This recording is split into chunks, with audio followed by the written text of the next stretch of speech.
Hello guys, welcome back to my channel. আজ তোমাদের সাথে শেয়ার করব একটা কুকিং ভিডিও। প্রথমে একটা বাটিতে সামান্য জল দিয়ে তার মধ্যে পরিমাণ অনুযায়ী নুন দিয়ে ভালো করে জলটাকে ফুটিয়ে নিতে হবে। জলটা ফুটে গেলে তার মধ্যে সুইট কর্নগুলো দিয়ে দিন। যে যতটা খাবেন সেই কোয়ান্টিটিতে দিয়ে ভালো করে সিদ্ধ করে নিয়ে নিতে হবে।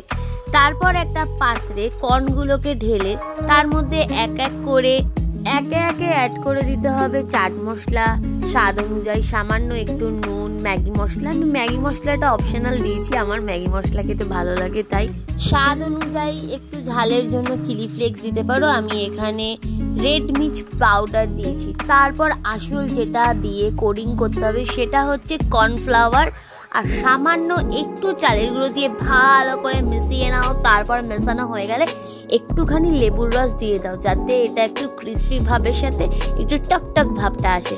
তারপর কড়াইতে তেল গরম করে ভালো করে কর্নগুলোকে ভেজে নাও।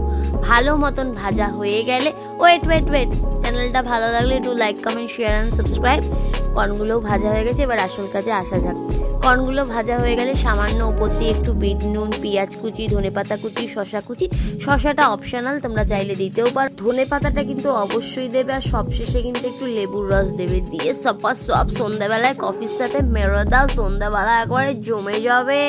এখন থেকে তোমাদের জন্য সপ্তাহে 2টো করে কুকিং ভিডিও আসবে, কারণ শখের ব্যাটার জন্য রান্না শিখছি বস। তোমরাও তোমাদের প্রিয় মানুষকে এটা বানিয়ে খাওয়াতে পারো, খুব ইজি। Please try. অবশ্যই তোমরা বাড়িতে এটা ট্রাই করো আর কমেন্ট সেকশনে জানিয়ে যে তোমাদের কেমন লাগলো ভিডিওটা। Bye bye.